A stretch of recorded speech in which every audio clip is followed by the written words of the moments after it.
Prior to World War II, global finance was relatively unregulated. Money flowed rapidly among nations. It destabilized currencies and caused poverty and widespread social unrest, both factors in the outbreak of the war. Years later, with victory in sight, the Allied powers turned their attention to preventing this situation from arising again. To this end, they decided that the value of national currencies would no longer be determined by market fluctuations. Instead, they would be tied to the US dollar, the value of which was pegged to US gold reserves, a stabilizing force. The Allies also agreed that in the future, money would only be allowed to travel overseas in the form of long-term investments. Risky, short-term international investments were strictly prohibited. It was a bold and effective move, but it wasn't to last. These new international financial regulations worked well for a time.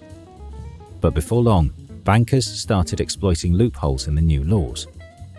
For example, although the US government oversaw American banks and regulated their loans to ensure stability, it couldn't interfere with dollars that were stored overseas. As a result, London bankers could do what they liked with the dollars they controlled. The British government simply didn't care. This uprooted currency became known as euro dollars, and it could flow among countries just like in the old days. This was the first blow to the stable post-war framework. Not long afterward, euro dollars were joined by an even more daring financial innovation known as euro bonds. These new bonds were different from investments of the past. Through clever planning and artful negotiation with European authorities, bankers gave this new type of investment a whole host of attractive features. For a start, the profits earned on Eurobonds were tax-free, but that's not all. In the past, institutions that issued bonds had to record the personal details of those buying them. Eurobonds did away with this restriction. In fact, Eurobonds weren't tied to individuals at all. Issuing institutions simply gave buyers a coupon to be redeemed when the loan's term had elapsed. This made them enormously appealing to individuals seeking to hide wealth. This situation was a far cry from the ideals that the Allies had advanced at the end of World War II. Instead of reining in the world of global finance, their new regulations inadvertently ushered in a new, more aggressive market. And money went global as never before. Imagine that you've just defrauded your country of a few $billion. Where would you hide the money? Would you put it in the bank? Maybe stash it under your mattress? Please, that's amateur thinking. Silly. As any embezzler knows, the best place to stash ill-gotten gains is offshore, in a jurisdiction with favourable laws and financial discretion.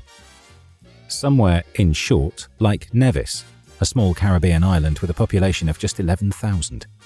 When Nevis gained independence from Britain in the 1980s, a group of American lawyers led by a man named Bill Barnard had the ear of the island's leader, Simeon Daniel.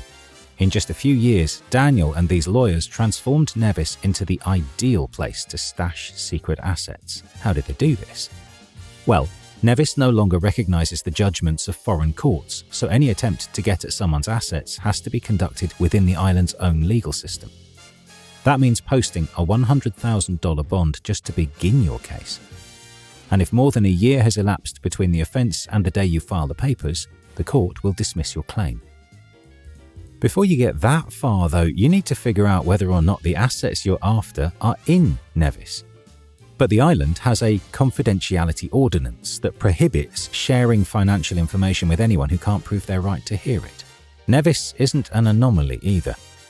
Around the year 2000, the British island of Jersey made headlines when Fimeco, a mysterious company based on the island, attracted the attention of Russian prosecutor General Yuri Skuratov. Skuratov noticed that Fimeco had received tens of billions of dollars from his country's central bank. But as far as he could ascertain, the company served no purpose whatsoever. It was a shell. Skuratov suspected that the funds sent to Fimeco were being funneled back to central bank officials through other channels. This suggested widespread corruption in the central bank, with officials using the hidden funds to finance lavish lifestyles. And then lo and behold, a grainy tape turns up that shows that federal prosecutor in a hotel bed with two very young-looking prostitutes. And maybe it's just a grainy tape, and who can say if that's really the prosecutor? But then the head of the FSB came out and publicly confirmed, yes, I hereby attest that is the prosecutor. That is definitely him. The pushback seemed to confirm his suspicions. Skuratov was fired not long after, and his successor abandoned the investigation. Have you ever heard of a TV show called Say Yes to the Dress? If not, the premise is simple.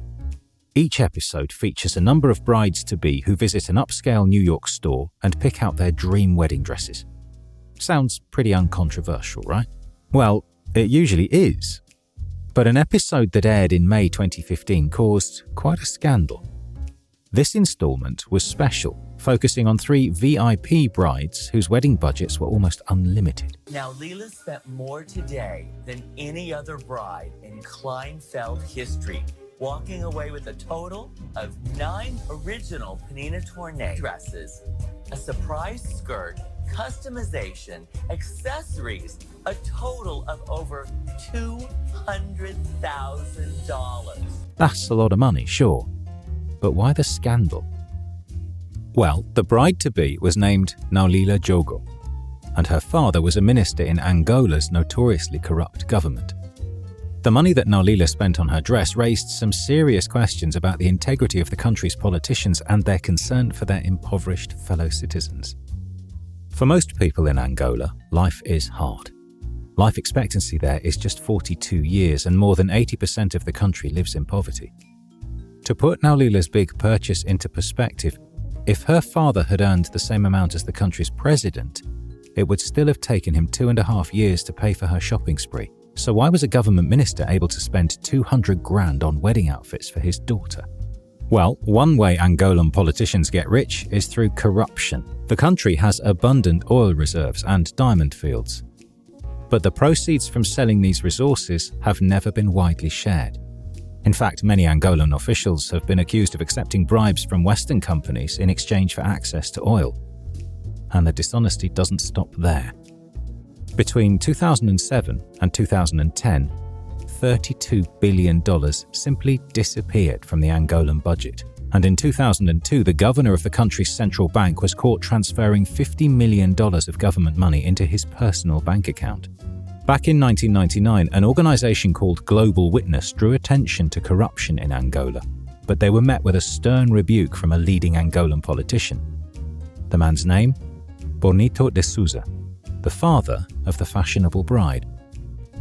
There was a minor outcry in the Angolan media when the episode aired, but de Souza's reputation survived.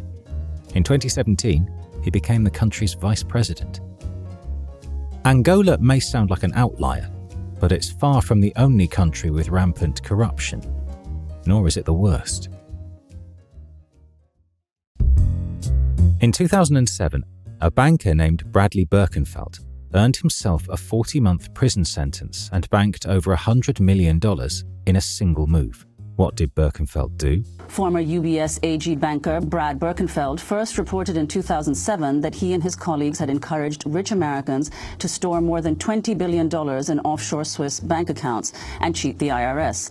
After he came forward, he was convicted of conspiracy and sentenced to prison. Well, he was released from prison in August, and on Tuesday, the IRS vindicated his actions with a $104 million award under the IRS whistleblower program. In light of Birkenfeld's revelations, the United States drew up new and more stringent regulations for dealing with overseas banks. These banks would no longer be trusted to ensure that their clients paid taxes. Instead, Congress passed a law requiring all foreign financial institutions to reveal the names and assets of the US citizens on their books. If banks refused, they faced a tax of 30% on any investment income gained in the United States. The act came into operation in 2015, and it's already eradicated some common types of tax evasion. But the new system is far from perfect. Take the Common Reporting Standard, or CRS, the crown jewel in the system that takes on hidden assets all over the world. In the past, governments swapped financial account details only on request. Now, countries participating in the CRS do so automatically. This makes it far easier to identify anyone trying to evade taxes. But there's a problem. As we've seen, ill-gotten gains flow out of some of the world's poorest nations, places like Angola, at an alarming speed. But even with a mountain of financial information at their disposal, many of these countries simply can't scour databases in search of financial wrongdoing. With their budgets already strained, they simply lack the manpower to pursue sophisticated tax evaders. What's more, one powerful country doesn't release data in accordance with the CRS. And it's not a typical tax haven. It's the United States. Although foreign banks have to tell the United States about their American clients, American banks don't have to return the favor.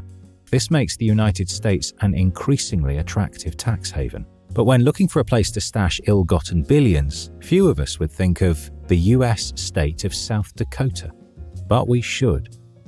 Why? In a word, trusts. A trust involves passing your assets to a trustee, an individual or institution that follows the instructions you laid down when you made the agreement. Before the 2007 Swiss banking scandal, South Dakota's trustees held $32.8 billion.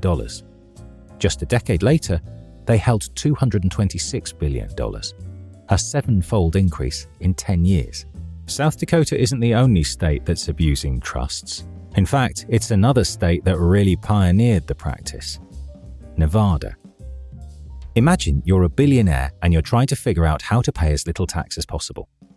You've heard good things about the laws in Nevada, but what exactly does the home of Las Vegas offer someone in your financial position?